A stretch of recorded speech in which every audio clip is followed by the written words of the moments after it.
cerita dari Stronger Santimeta. Untuk part sebelumnya kalian bisa cek di kolom deskripsi. Setelah membeli beberapa skill dan perlengkapan dari sistem, Sukiwe pergi berkeliling desa. Di perjalanannya, dia bertemu dengan para warga yang hendak pergi ke kota untuk mencari bibit.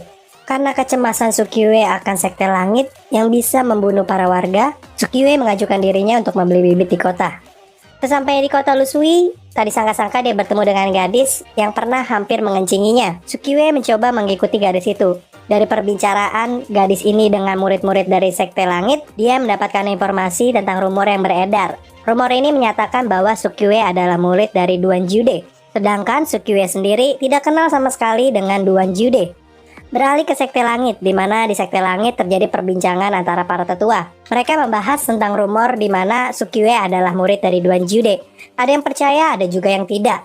Bagi mereka yang percaya, mereka ketakutan dengan kekuatan Duan Jude. Lalu pemimpin dari Sekte Langit, Zhang Dansan, mengambil keputusan untuk memaafkan Sukiwe apabila dia datang untuk meminta maaf. Di sisi lain, ada tetua yang tidak setuju akan keputusan ini. Sehingga ketua sekte memutuskan untuk mengundang Sukiwe datang ke Sekte Langit dan mempertanyakan apakah benar dia adalah murid dari Duan Jude. Pulang dari kota, Sukiwe bertemu dengan utusan dari Sekte Langit. Utusan ini mengundang Sukiwe untuk datang ke Sekte Langit. Setelah mendengar ini, Sukiwe menyetujui undangan dari Sekte Langit. Tapi dia tidak langsung pergi ke Sekte Langit. Utusan ini juga bertanya kepada Sukiwe apakah Sukiwe tahu lokasi dari Sekte Langit. Dengan wajah yang sombong dan sedikit meledek, dia berkata dia tahu lokasi dari Sekte Langit, terutama letak luang harta milik Sekte Langit. Sesampainya di desa, dia bertemu dengan Xiaorou. Di situ dia menyampaikan bahwa Sekte Langit mengundang dia untuk datang ke tempatnya. Xiaorou tahu tentang kekuatan dari Sekte Langit, sehingga dia cemas akan keselamatan dari Sukiwe. Dia pun meminta agar Sukiwe tidak pergi ke Sekte Langit. Dengan wajah yang manis, dia coba untuk menenangkan Xiaorou dan mengatakan bahwa tidak akan terjadi apa-apa dengan dirinya. Tibalah Sukiwe di tempat Sekte Langit. Di situ ternyata sudah berkumpul para tetua dari Sekte Langit. Seorang tetua coba untuk memaparkan kesalahan dari Sukiwe. Pertama, dia telah mencuri harta dari Sekte Langit. Kedua, dia telah membunuh banyak murid dari Sekte Langit. Sukiwe membantah semua tuduhan yang dipaparkan itu. Dia bertanya apakah ada saksi mata yang melihat dia melakukannya. Lalu korban yang selamat dari pembantaian Sukiwe datang ke pertemuan. Sukiwe tidak menyangka ternyata masih ada yang hidup dari pembantaian yang dia lakukan. Mau tidak mau dia mengakui pembunuhan yang telah dilakukannya dengan alasan untuk pertahanan diri. Sikap Sukiwe benar-benar terlihat sombong saat mengakui pembunuhan yang dilakukannya, sehingga pemimpin sekte menjadi kesal karenanya. Sukiwe membalikkan badannya untuk pergi dari Sekte Langit. Sambil berjalan pergi, dia berkata, "Aku akan meminta masterku untuk berbicara denganmu secara langsung." Semua orang yang berada di pertemuan itu langsung berpikir tentang Duan Jude. Lalu seorang tetua coba untuk menghentikan dan meminta agar Sukiwe tidak langsung pergi. Pemimpin sekte meminta Sukiwe untuk meminta maaf dan semua masalah akan dilupakan. Sambil mengancam kalau Sukiwe tidak minta maaf, mereka akan menghancurkan desa Pansan. Sukiwe pun langsung berkata, "Itu tidak mungkin bagiku untuk meminta maaf. Aku tidak pernah meminta maaf seumur hidupku. Ketika aku menjadi murid dari masterku, dia mengajarkanku untuk tidak pernah meminta maaf apapun yang aku lakukan. Kalau tidak, mungkin aku akan dibuang oleh dirinya.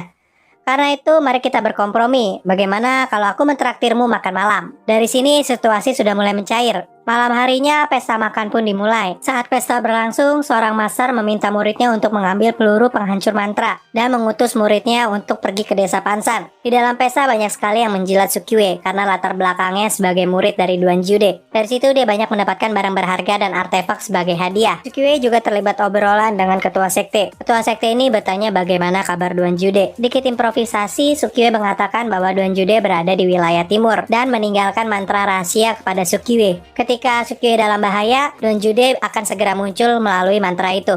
Dari semua kebohongan yang dilakukan oleh Sukiwe, pemimpin sekte ini berjanji untuk menjaga desa Pansan. Terlihat jelas bahwa pemimpin sekte ini takut pada Duan Jude. Lalu pergilah Sukiwe kembali ke desa. Keadaan desa sangat mencekam, terjadi pembantaian pada seluruh warga di desa. Melihat kondisi ini, Sukiwe benar-benar kaget dan panik. Terdengar suara Xiaorou memanggil nama Sukiwe sambil berlari menggapai Sukiwe. Dari arah belakang, seseorang melakukan serangan kepada Xiaorou yang mengakibatkan Xiaorou terluka parah. Lalu Sukiwe langsung bergerak membunuh orang itu.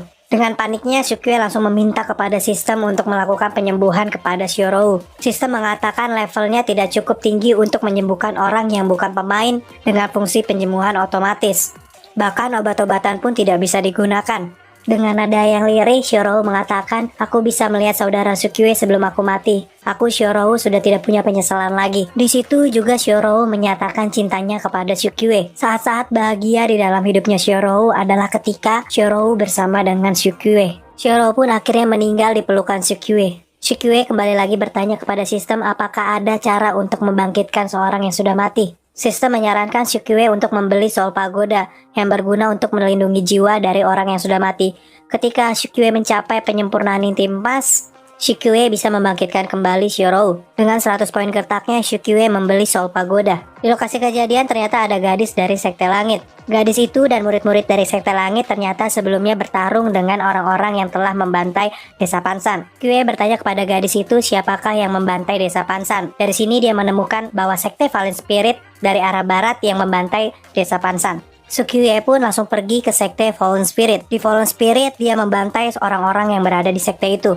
Di tengah pembantaian dan genangan darah yang menutupi sekte ini, ketua sekte ini akhirnya mengakui perbuatannya. Dia juga memberitahukan alasan pembantaian di Desa Pansan. Semua itu karena perintah dari Sekte Langit. Dalangnya adalah tetuasan dari Sekte Langit. Tetuasan menghancurkan mantra yang ada di Desa Pansan menggunakan peluru penghancur mantra. Itu adalah salah satu artefak yang ada di Sekte Langit. Lalu dia menjanjikan sebotol pil vitality kalau Sekte Fallen Spirit membunuh semua penduduk dari Desa Pansan. Setelah mendengar itu, seluruh kebenciannya beralih kepada Sekte Langit. Meski begitu, dia tetap tidak menyisakan seorang pun dari Sekte Fallen Spirit untuk hidup.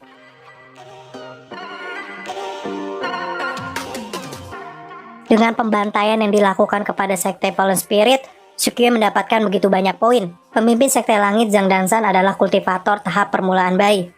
Sukyue sadar akan perbedaan kekuatan dirinya dengan pemimpin sekte. Kekuatan yang sekarang berada di level 7 tahap pembentukan inti. Dia mencoba membuka hadiah dari kenaikan levelnya.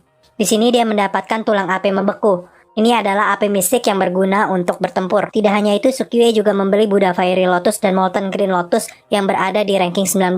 Sebelum dia pergi ke Sekte Langit, dia kembali lagi ke Desa Pansan. Di sana dia menguburkan orang-orang yang telah meninggal dari Desa Pansan. Setibanya di Sekte Langit, Sukyue pun langsung berteriak memanggil Zhang Dansan dan Sun Jueli. Sukyue datang ke Sekte Langit tidak dengan tangan kosong. Dia membawa mayat-mayat dari Sekte Fallen Spirit. Dari tindakannya ini, dia berhasil mendapatkan banyak poin gertak. Sukyue mengatakan kalau Sun Jueli dan Zhang Dansan tidak keluar, dia akan meratakan Sekte Langit. Sebelum Sukyue datang ke Sekte Langit, ternyata perbuatan dari Sun Jueli sudah diketahui oleh Zhang Dansan. Sebelum mereka bisa membersihkan nama mereka, ternyata Sukyue telah datang ke Sekte Langit untuk menuntut balas. Zhang Dansan dan Sun Jueli pun akhirnya keluar bertemu dengan Sukyue. Sun Jueli yang sadar akan perbuatannya mencoba memberikan kompensasi atas kematian dari Desa Pansan. Sebotol pil vitality diberikan kepada Sukyue, dan Sukyue pun juga diizinkan memasuki ruang harta sekte bagian dalam untuk memilih artefak. Tapi Sukyue langsung menghancurkan sebotol pil vitality di depan mereka. Dia berkata meskipun seluruh Sekte Langit diberikan kepadanya,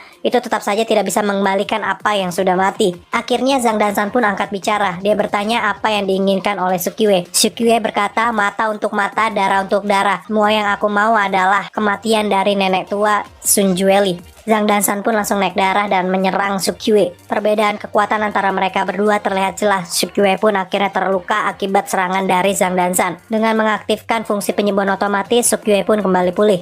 Sun Jueli pun menambahkan kata-kata yang merendahkan. Dia berkata, apa kau berani menyinggung Sekte Langit hanya karena lusinan orang biasa saja? Lalu Sukyue berkata dia rela mati untuk orang-orang biasa itu. Segera dia mengaktifkan tulang api membeku dan Green Molten Lotus. Kedua api ini digabungkan dan masuk ke dalam dirinya.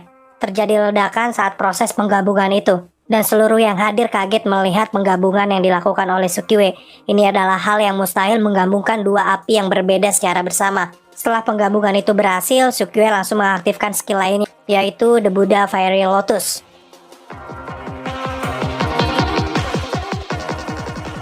Dengan skill ini, dia berhasil merusak setengah dari Sekte Langit dan menghancurkan fondasi dari sekte, serta membunuh Sun Jueli yang berada di tahap kultivator permulaan bayi. Dengan wajah yang terlihat sangat sedih, dia berkata, dia telah melakukan balas dendam. Apakah Xiaorou dan ketua desa dan para penduduk desa melihat apa yang dia lakukan ini? Segala dendam mereka telah dibalaskan oleh Sukyue. Yang tersisa sekarang hanyalah ketua sekte Zhang Dansan. Dengan penuh amarah, Zhang Dansan menyerang Sukyue. Sukyue sadar akan kekuatannya yang tidak bisa mengalahkan Zhang Dansan. Dia langsung menggunakan jimat teleportasi untuk kabur dari Zhang Dansan. Sebelum pergi, dia berkata kepada Zhang Dansan, di pertemuan berikutnya, Sukyue akan membunuh Zhang Dansan. Zhang Dansan sangat kesal sekali dengan Sukyue. Sekte Langit yang berdiri ribuan tahun telah hancur di tangan Sukyue. Dan orang yang telah menghancurkan Sekte Langit kabur begitu saja di hadapan Zhang Dansan. Dengan kehancuran Sekte Langit, part keempat pun berakhir. Kita akan lanjutkan di part berikutnya. Jadi jangan kemana-mana, tetap stay tune terus di channel ini. Jangan lupa like, comment, share, and subscribe. Sampai jumpa di episode